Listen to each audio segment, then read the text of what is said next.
नमस्कार दोस्तों। जी हाँ, मैं विप्लव कुमार, आप सभी का स्वागत है।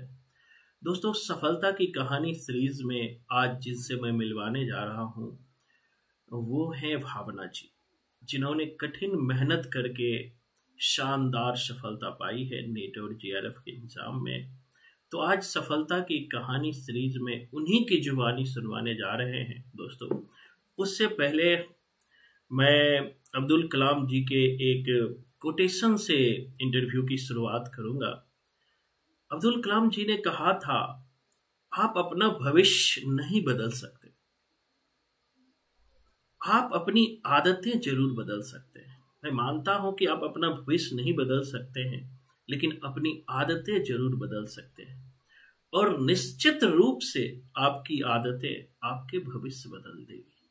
तो कहने का मतलब ये है, अगर हम भविष्य को बदल ना भी पाए, अगर हम अपनी आदतों को बदल लें, अपनी आचरण को बदल लें, तो हम अपने भविष्य को जरूर बदल लेंगे। उसी का परिणाम है हार्ड वर्क, कठिन मेहनत। दोस्तों, जो भी जीवन में हार्ड वर्क करते हैं, सही रास्ते पे चलते हैं, उन्हें सफलता जरूर मिलती है। और उसी सफलता का परिणाम है आज हमारे साथ भावना जी हैं। तो सबसे पहले मैं भावना जी से पूछना चाहूंगा, भावना जी, आपकी प्रारंभिक शिक्षा किस तरह से हुई और यहाँ तक आने में किन किन कठिनाइयों को आपने झेला? क्योंकि बहुत सारे बच्चे हैं जो आज भी बहुत सारे कठिनाइयों से गुजर रहे हैं, जिन्हें ऑप्शन नहीं मिल पा रहा है। उनके लिए एक आप आदर्श साबित हो सकते हैं। तो हमारे दर्शकों को बताएं कि आपने किस तरह प्रारंभिक शिक्षा पाई है। सभी को पहले नमस्कार। और सर, आपको भी बहुत बहुत धन्यवाद मेरे रिजल्ट के लिए। स्कूल प्रारंभिक शिक्षा तो सर मेरी स्कूल से ही रही है, सरकारी स्कूल जो घर के पास होती, माध्यमिक। और मैंने ड्यू से ग्रेजुएशन की, उसके बाद एमए की इग्नू से। साथ साथ मैं प्राइवेट एनजीओ और स्कूल में पढ़ाती भी रही थी, आर्थिक स्थिति को देखते हुए। उसके बाद एमए में जब मैं फर्स्ट ईयर में ही थी तो मेरी मुलाकात भारती जी से हुई थी, जो इस समय शायद वर्धा में एमफिल या फिर पीएचडी कर रही है। मैं शिमला से उनसे पीएचडी मेरी कर रही है। शिमला से जी, उनसे मेरी पहले दिन ही मुलाकात हुई थी और उनका इतना कॉन्फिडेंस देखकर हिंदी में कि मतलब हर चीज टिप्स पर मैंने उनसे पूछा कि आपने कहाँ से क्या तैयारी की है, कैसे की है। उस समय मैं एमए के प्रथम वर्ष में ही थी।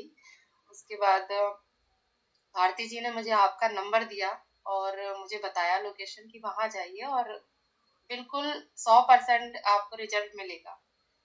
उन पर विश्वास करते हुए मैं सेकंड ईयर में आपके पास आई थी, जब मैं एमए के सेकंड ईयर में थी। फिर आपसे मैंने कोचिंग स्टार्ट की और सच में मैं जीरो लेवल से स्टार्ट किया था, जो कुछ नहीं आता इस सोचकर। वहीं से आपने शुरुआत भी की थी। उसके बाद मेरे एमए सेकंड ईयर के एग्जाम आ गए इग्नू में, और उसी एग्जाम के 10 दिन बाद हमारा नेट का एग्जाम था। मैं बहुत ज्यादा दुविधा में थी कि अब क्या किया जाए, क्योंकि एमए अगर इस बार नेट नहीं होता तो मैं अगली बार के लिए एलिजिबल नहीं हो पाऊंगी कि 55% होंगे या नहीं होंगे। तो मैंने आपसे भी बात की, सर क्या किया जाए। तो आपने भी मुझे ये सलाह दी कि नहीं, 55% होना जरूरी है और अभी आप सेकंड ईयर में हो तो आप थोड़ा सा रिलैक्स लेके आप अपने एमए सेकंड ईयर के एग्जाम दीजिए अच्छे से, ताकि आगे के लिए कहीं दिक्कत ना हो। तो मैंने 20 से 25 दिन कोचिंग की छुट्टी की और सारा फोकस मैंने सेकंड ईयर पर लगा दिया।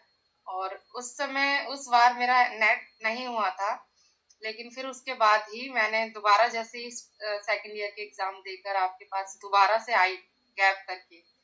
तो एग्जाम होते ही जून में एक नई खबर मिली कि सिलेबस चेंज।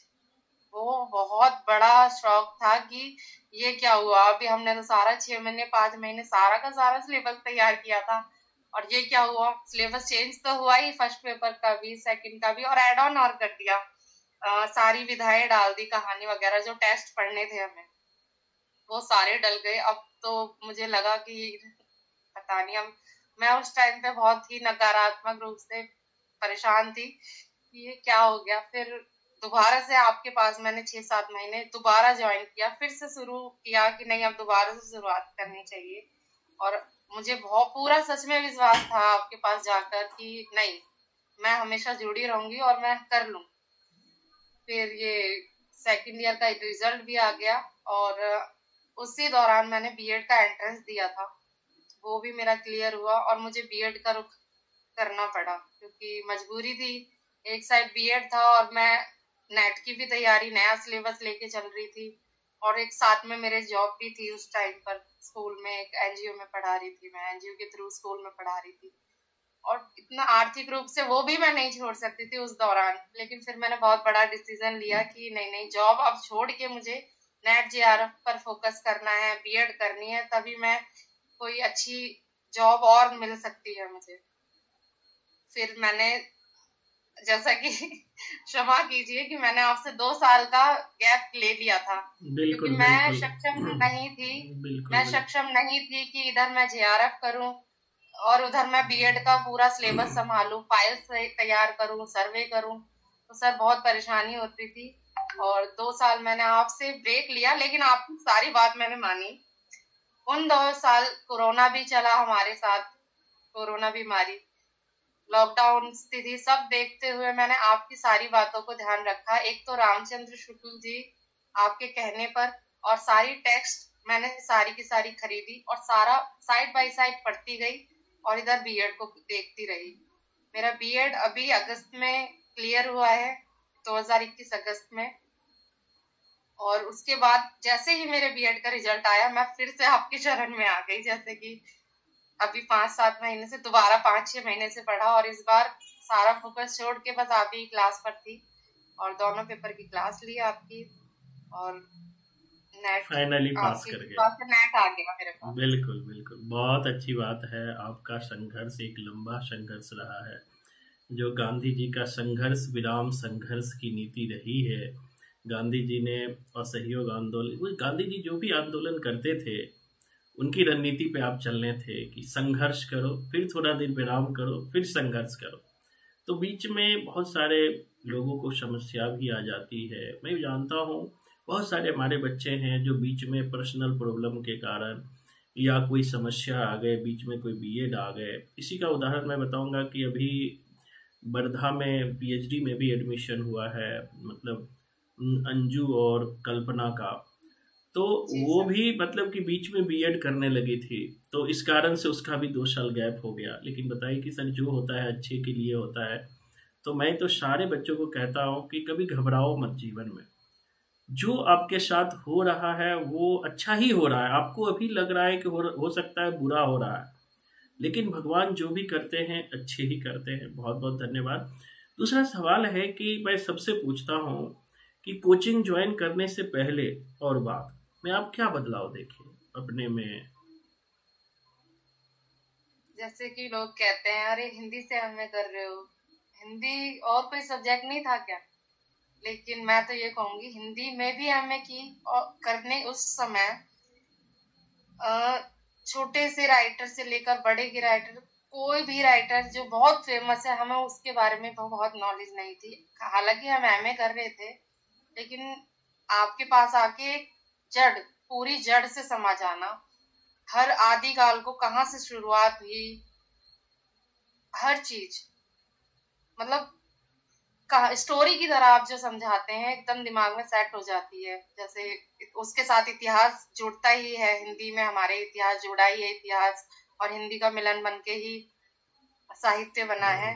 मतलब मैं कहूंगी कि 100% आगे की पूरी शरण में आकर मैंने सब कुछ सीखा। साहित्य और इतिहास का मेरा समन्वय 100% आप ही के ऊपर जाता है कि आप ही हो मेरे नेट की रिजल्ट दिलाने में।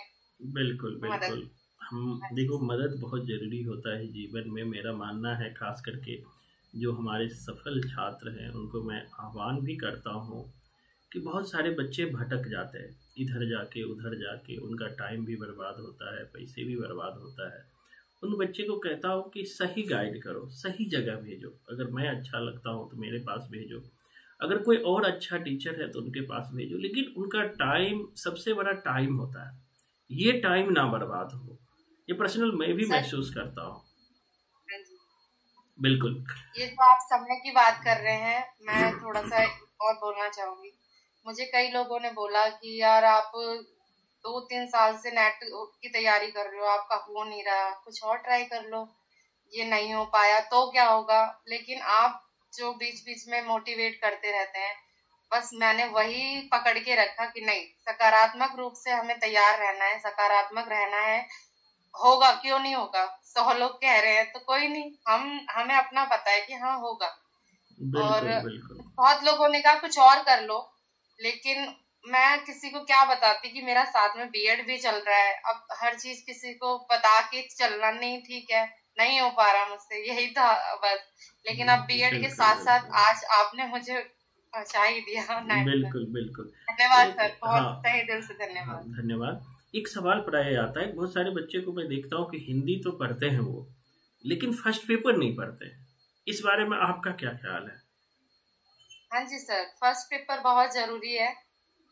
मैंने जब स्टार्टिंग में फर्स्ट पेपर की आपसे कोचिंग नहीं ली, स्टार्टिंग के टाइम पे, इस टाइम मैंने ऑनलाइन सुविधा के वजह से मैंने फर्स्ट पेपर भी आपकी कंटिन्यू क्लासेस देखी हैं, सारे पेपर सॉल्व किए हैं, जो भी आप कराते थे, होमवर्क देते थे। बस मुझे ऐसा लगता है जो भी आप होमवर्क देते हैं, क्लास वर्क देते हैं, वो बस रूटीन से फॉलो करते जाएं, उतना ही करते जाएं। मुझे उससे बाहर नहीं लगता कि कोई जरूरत करनी पड़ती है। और फर्स्ट पेपर सच में सर बहुत जरूरी है, उसके बिना तो नेट नहीं है, जेआरएफ भी नहीं है। ये बात किरण ने भी बोली है कि सर फर्स्ट पेपर के बिना बहुत सारे आप नेट ले सकते हो, जीआरएफ नहीं। और कि फर्स्ट पेपर दोनों के लिए जरूरी है। आपको नेट भी लेना मुश्किल हो जाएगा कभी कभी, अगर थोड़ा सा हिंदी इधर उधर हुआ तो फर्स्ट पेपर आपको ले डूबेंगे। तो दोनों पेपर बहुत ही जरूरी है। इस इस बार सर आपके फर्स्ट पेपर में मैंने पीआई और रीजनिंग वगैरह पे फोकस ज्यादा रखा, तो उसकी वजह से मेरा हुआ है, नहीं तो हर बार मेरा 2-3-1% से रुक रहा था। लेकिन बिल्कुल बिल्कुल। अच्छा, फर्स्ट पेपर ने मेरे साथ। बिल्कुल एक अंतिम सवाल है, आप खास करके उन नए छात्रों को क्या कहना चाहेंगे जो इस भीड़ में, क्योंकि ऑनलाइन क्लास में मैं देखता हूँ एक भीड़ सा मछली बाजार बन चुका है यूट्यूब। इस पर, इस भीड़ में आप उन छात्रों को क्या कहना चाहेंगे जो चाहते हैं क्लास से जुड़े? सर भीड़ में एक है कि एक चीज को पकड़ के चलेंगे हम तो वो सक्सेस मिलेगी। हम क्या करते हैं कि यहाँ भी ट्राई कर लें, वहां भी ट्राई कर लें, वहां भी कर लें, उससे फोकस नहीं लग पाता। कोचिंग या फिर कोई भी गाइड या कोई भी बुक या कोई भी चीज हो, एक को लेके चलेंगे तो उसको रिवीजन रिवीजन रिवीजन करके शायद लक्ष्य तक पहुंच सकते हैं। वह मैंने भी वही किया है, बस एक ही क्लास सर की, आपकी क्लास ज्वाइन रखी। 3-4 साल से मैं आपसे जुड़ी हुई हूँ। हर तरह की सलाह, हर तरह के छोटे छोटे क्वेश्चन कभी भी मुंह उठाया और आपके पास कर दिया। बिल्कुल बिल्कुल। आपसे जुड़े रहे, एक कोचिंग से जुड़े रहिए, आपको सफलता 100% मिलेगी। बिल्कुल। अच्छा, देर से मैं सही नहीं। सबसे पूछता हूँ, साहित्य का कोडिंग पर क्या आपका दृष्टिकोण है? बिना बिना कोडिंग के सर सच में नहीं होता।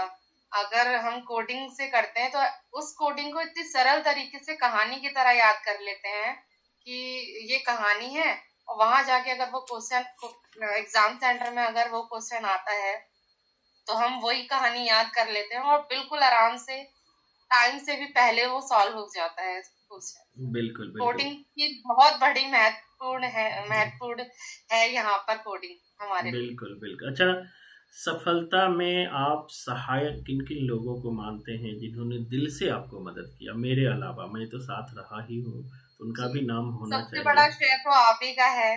और हम्म, मेरे माता पिताजी का, जो बहुत शिक्षित नहीं है, बहुत ही कम रूप से शिक्षित हुए हैं, आर्थिक रूप से भी नॉर्मल, बहुत हल्के ही रहे हैं, अब थोड़ा ठीक हुए हैं। और मेरा भाई है, उन्होंने मुझे बीए के बाद, मैंने पढ़ाई रोक दी थी, मैंने बोला कि क्या करें, क्योंकि मेरा एक ही भाई है, ना कोई हम्म, बहन है ना कोई भाई, वही है हरीश। उसको मैंने बोला कि क्या करें, मुझे करने का मन है, तो उसने मुझे सपोर्ट किया, पेरेंट्स ने सपोर्ट किया, मेरे बहुत अच्छे मित्र हैं, भाई हैं, रहे हैं बहुत। मैं बहुत लकी हूँ कि मेरे मित्र भी बहुत अच्छे रहे हैं। बिल्कुल मित्र में बिल्कुल 5-7 लोग हैं एक दो जिनका का बहुत नाम भी सपोर्ट ले रहा है। लीजिए। मेरा परिवार सबसे बड़ा मेरा परिवार है, जिन्होंने पहले मुझे सपोर्ट किया। बिल्कुल उनके बिल्कुल बिना तो मैं घर से निकल ही नहीं बिल्कुल सकती। बिल्कुल परिवार का किसी भी चीज में बहुत बड़ा योगदान होता है, और परिवार का बहुत बड़ा त्याग होता है, और अपने मित्रों का भी जीवन में बहुत बड़ा सफलता में योगदान होता है। बहुत बहुत धन्यवाद भावना जी, आपने टाइम निकाला। और जीवन में आगे बढ़ते रहना, ये तो एक मतलब एक रुकने का पड़ाव है, अभी मंजिलें बाकी है। तो दोस्तों, आज हम भावना जी से बात कर रहे थे। तो धन्यवाद। बात करने का अगर मैं निष्कर्ष पे बात करूं, तो सफलता कोई शॉर्टकट नहीं होता है, या आज आपने शुरू किया और आज सफल हो गए। लेकिन अगर आप लगे रहेंगे, चाहे कोई भी एग्जाम हो, चाहे वो नेट हो, DSSB हो, IAS हो, PCS हो, अगर आप लगे रहेंगे, मेहनत करते रहेंगे, तो सफलताएं जरूर मिलेगी और मिलते हैं। तो आज का इंटरव्यू यहीं रखते हैं। खुश रहिए, आबाद रहिए, और जरूर एक बार क्लास से जुड़ के देखिए किस तरह काम होता है। हम साहित्य को एक नए दृष्टिकोण से देखते हैं, एक नए नजरिए से देखते हैं। धन्यवाद दोस्तों। जय हिंद, जय भारत।